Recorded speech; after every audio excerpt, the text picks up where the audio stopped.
BRICS leaders meet in Johannesburg and discuss expansion and replacing the dollar as the world's dominant currency. Dramatic scenes in Pakistan as all 8 people stranded in a broken cable car are brought to safety.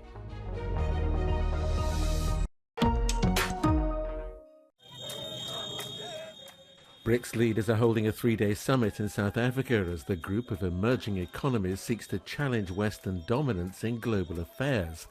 Brazil, Russia, India, China and South Africa represent a quarter of the global economy.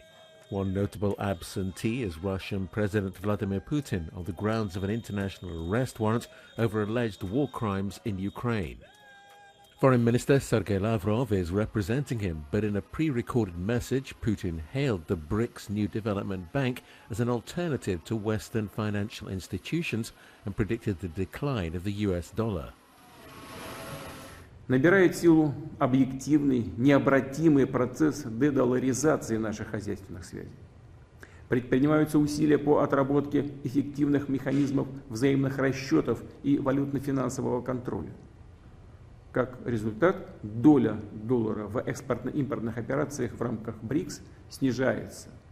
The summit's main session in Johannesburg is scheduled for Wednesday, when the leaders will mull over possible expansion.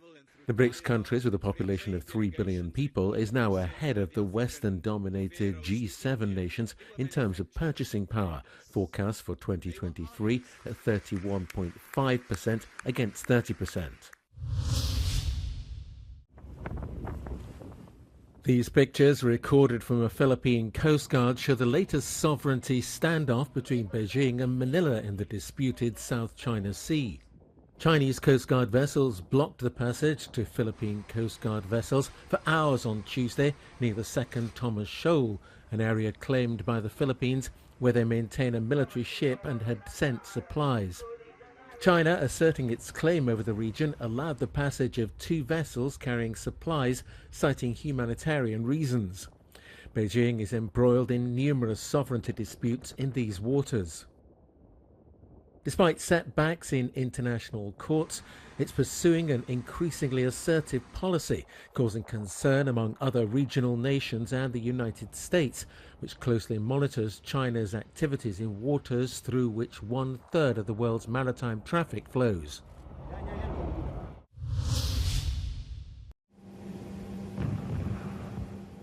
Ukrainian forces say they have recaptured a clutch of territory around the eastern war-battered town of Bakhmut, but have made no major advances on the southern front, according to the country's deputy defense minister. However, evidence of Ukrainian attacks beyond Russian front lines has been released.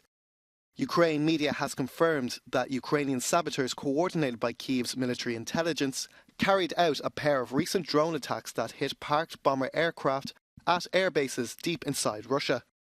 Hours later, Russia's Air Force scrambled 2 jets to force 2 drones near the Crimean Peninsula, according to the Russian Defense Ministry. Ukraine's President Volodymyr Zelensky has just returned from a whirlwind trip to 3 European capitals. Washington gave European countries permission to send Kyiv US-made F-16 fighter jets. Meanwhile, Ukraine's government is intensifying its clampdown on corruption. Dozens of raids were conducted on military enlistment offices. The probes follow allegations that officials helped citizens to obtain disability certificates to avoid military service.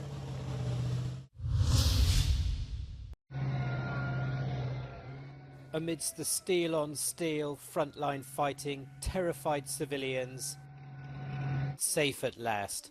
The video released by the Ukrainian Army's 47th Brigade on social media recorded the moment of rescue and tales of survival. Психологічно було дуже важко. Поки не стало води і поки не стало світла, потім не стало хліба. Городик ми посадили, а то бігали між пострілами. Трошки підкопнемо картопельки, то таке-сяке їли. 52 було влітку. Я вам скажу, у мене будуть шикарні подарунки. Мені подарували пиріжки з шовковицею, подарували 3 хлібини, подарувала, мама принесла букет троянд, А кум приніс пів'ящика бубликів, які знайшов у окупантів. Скоро побачимось. Привіт! Сонечко моє! Як ми скучили за вами!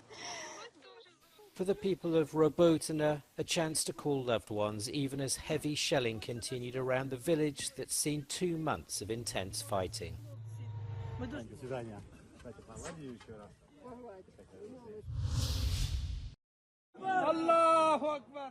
All 8 people have been rescued from a stricken cable car high above a remote valley in Pakistan.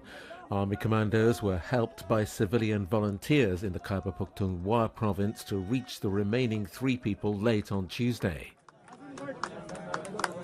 6 school children were among those who'd been left hanging in the broken cable gondola for nearly 15 hours while their families looked on desperately.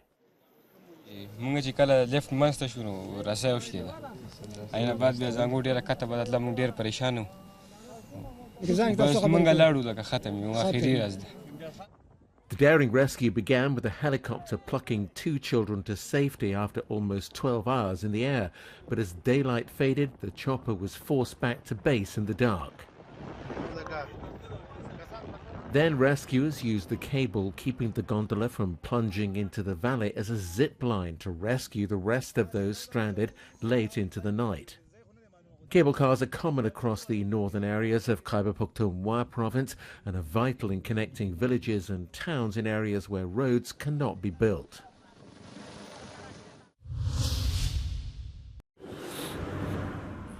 The wildfires which are burning in Greece have also affected Turkey. Turkish firefighters have been trying to control the flames of a forest fire in the border province of Çanakkale, where 1,200 people from 9 villages have been evacuated. More than 1,500 hectares have burned and 48 people had to be treated for smoke inhalation. The fire also forced the suspension of maritime traffic from the Dardanelles Strait. About 30 vessels, several of them deep draft, had to interrupt their voyage. Spain's King Felipe has given Alberto Núñez Feijóo, leader of the Conservative Popular Party, first shot at forming a new Spanish government. Feijóo's party won the most seats in last month's inconclusive national election and will now try to create a coalition. However, even with the backing of the far-right Vox party, Feijóo's Populist Party will still fall short of a majority government. It means acting Socialist Prime Minister Pedro Sánchez could get a chance to stay in power for 4 more years.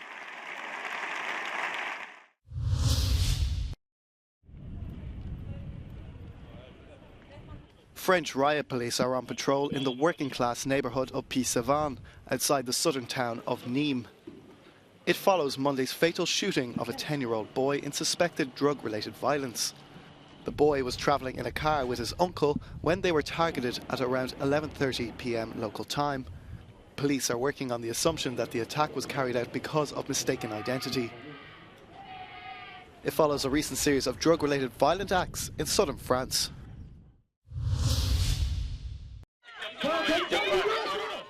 Japan is set to release treated radioactive water from the Fukushima Daiichi nuclear power plant on Thursday, despite protests from neighbouring countries and demands from China and South Korea to reconsider the decision. In Seoul, protesters took to the streets, accusing Tokyo of jeopardising the safety of South Koreans.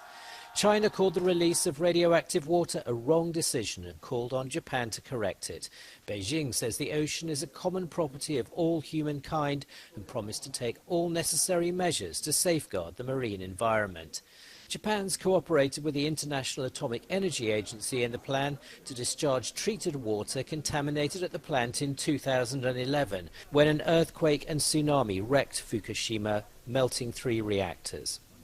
The water's been stored in 1,000 tanks and treated with what's called an advanced liquid processing system.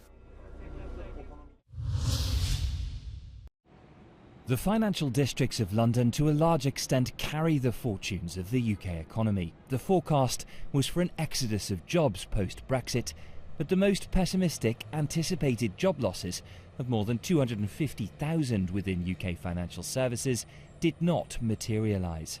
The latest figures of staff relocations stands at around 7,000 people. However, data from the Global Financial Centres Index underscores a significant shift, with cities like Paris, Amsterdam, Frankfurt and Munich registering notable jumps. London's still seen as a global financial player, but it isn't necessarily seen as the single European financial services centre, and I think that is what has changed as a result of Brexit. Now people think it's not just London that's a European financial centre, it is other places. It could be Paris, it could be Amsterdam, it could be Dublin.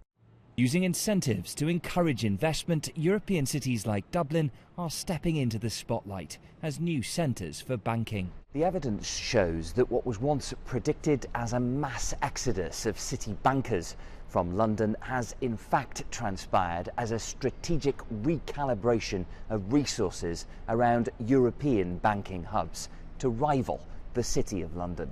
Peter Lawler is the former chief economist of the German Stock Exchange. He believes European centres like Frankfurt have been a step ahead of London, but that it's too early to know what the long-term impact of Brexit on financial services is going to be. I don't think the strategic thinking was properly done in the UK.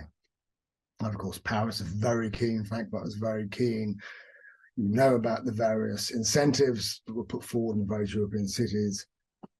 But all that said, where are we going to end up ultimately, whatever ultimately may mean, it's too soon to say. A recalibration of power, but the story of Brexit's impact on finance in Europe is far from over. Luke Hanrahan, Euronews, London.